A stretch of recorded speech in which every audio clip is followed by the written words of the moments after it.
Hello everyone, DVS ম্যাডামের ক্লাসে তোমাদের সকলকে স্বাগতম। আমি ডিভিএস ম্যাডাম। সবার আগে চ্যানেলটা সাবস্ক্রাইবের পর নোটিফিকেশনটা অন রেখো, যাতে যখন যখন ভিডিও আপলোড হোক তোমাদের কাছে পৌঁছে যায়।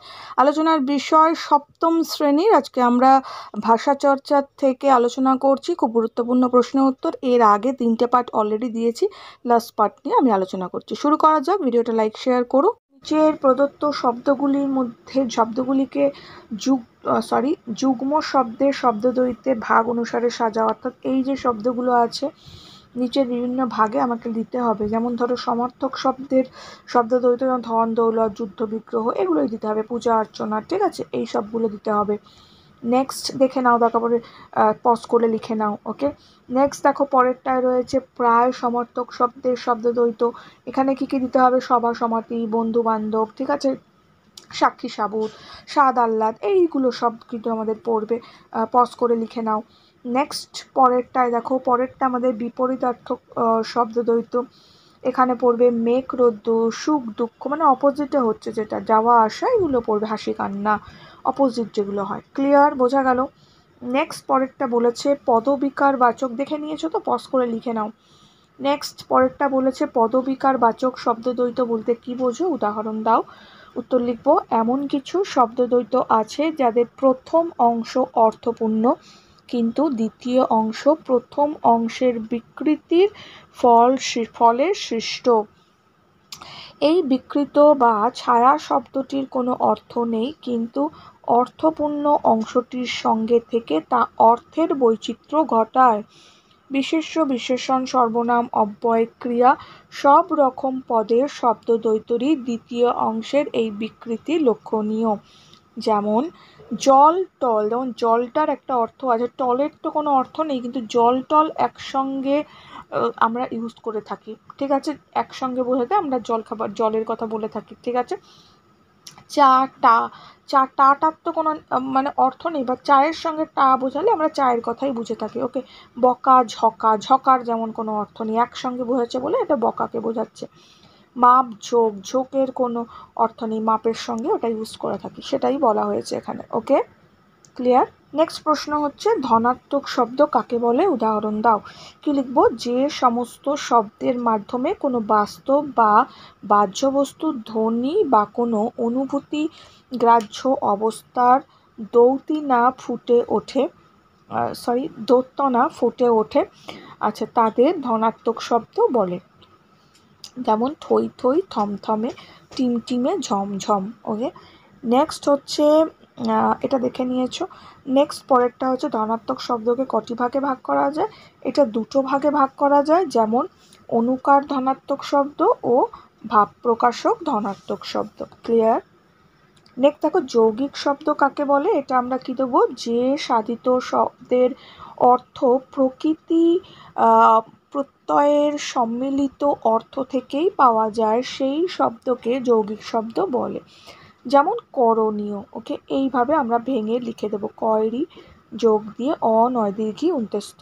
ওকে, গাইয়ে, ঠিক আছে। তারপরে পৌত্র, আচ্ছা, পৌত্রের এটা কিন্তু ভেতরে যে বিশ্লেষণটা রয়েছে এটা কিন্তু ঠিক নয়, এটা ভুল রয়েছে। পৌত্রটা আমরা এইভাবে লিখব, পুত্র যোগ, এটা পেটকাটা মূর্ধন্য শয় নয়, একসঙ্গে হবে। হ্যাঁ, ন হবে, এখানে লেখা খুবই অসুবিধা এটা দিয়ে, যদিও তাও লিখে দিলাম, পেটকাটা মূর্ধন্য শয় নয়, ঠিক আছে, একসঙ্গে জয়েন্টে। ওকে, হলো। নেক্সট পরেরটা দেখো রূঢ় শব্দ কাকে বলে? এটা আমরা কি দেবো? যে সাধিত শব্দের প্রচলিত অর্থের সঙ্গে প্রকৃতি প্রত্যয়জাত অর্থের কোনো সম্পর্কই নেই, তাকে রূঢ় শব্দ বলে। যেমন হরিণ, প্রকৃতিজাত অর্থ হরণ করে, কিন্তু প্রচলিত অর্থ এক জাতীয় পশু। ওকে, হরিণ মানে হরণ করে, কিন্তু আমরা সাধারণত পশু হিসাবেই বোঝাই।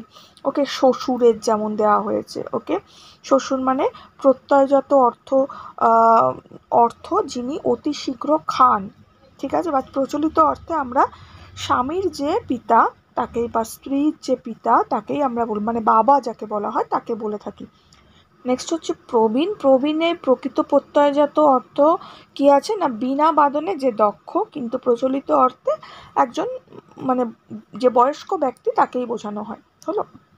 তাহলে রূঢ় শব্দ যেটা হলো সেটা উদাহরণ আমরা পেয়ে গেলাম। ওকে, নেক্সট হচ্ছে বলছে নিচের যে কোনো নিচের কোন শব্দটি রূঢ় শব্দের উদাহরণ? কি দিয়েছে?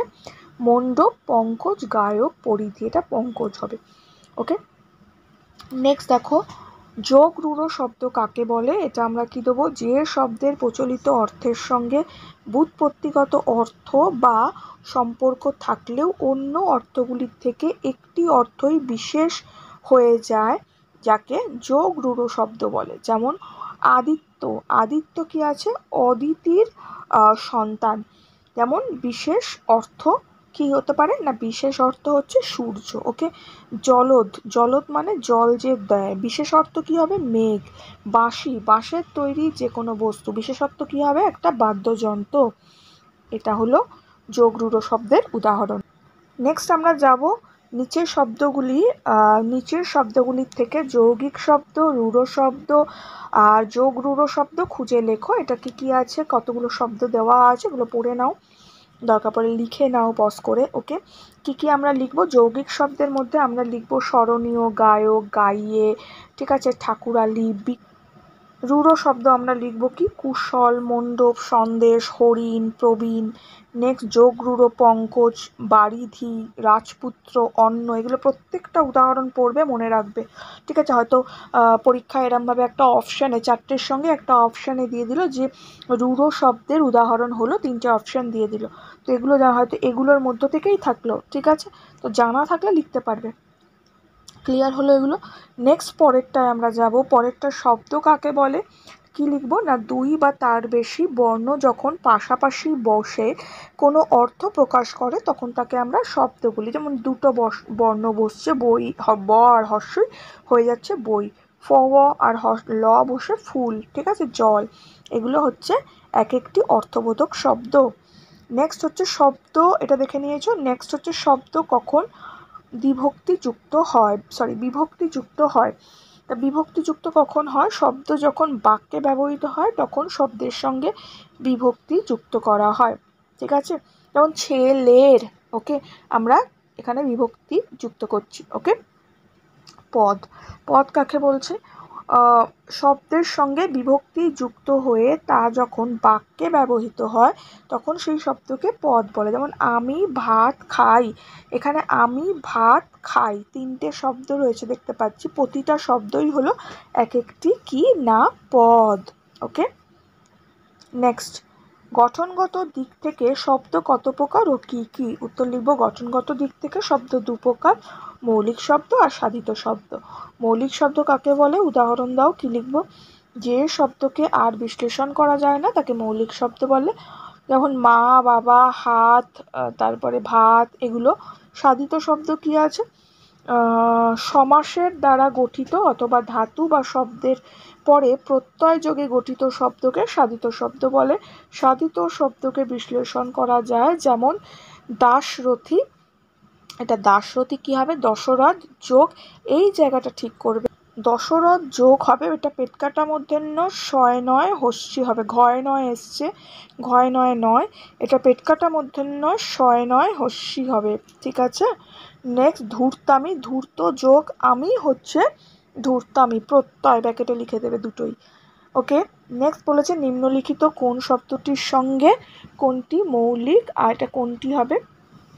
শব্দগুলোর মধ্যে কোনটা মৌলিক শব্দ, কোনটা সাধিত শব্দ? ওকে, এখানে অনেকগুলো দিয়ে দিয়েছে। মৌলিক শব্দগুলো কি দেবো এখানে?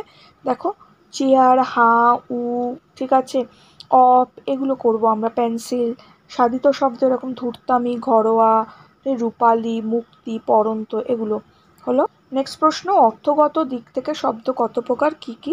অর্থগত দিক থেকে 3 প্রকার, যেমন যৌগিক শব্দ, রূঢ় শব্দ, যোগ রূঢ় শব্দ। প্রতিটা শব্দ কাকে বলে অবশ্যই পড়বে, আমার লিখিয়ে দেওয়া আছে। ওকে, এখনের জন্য এই 3টে ভিডিও পরপর দিলাম, তার মধ্যেই আছে।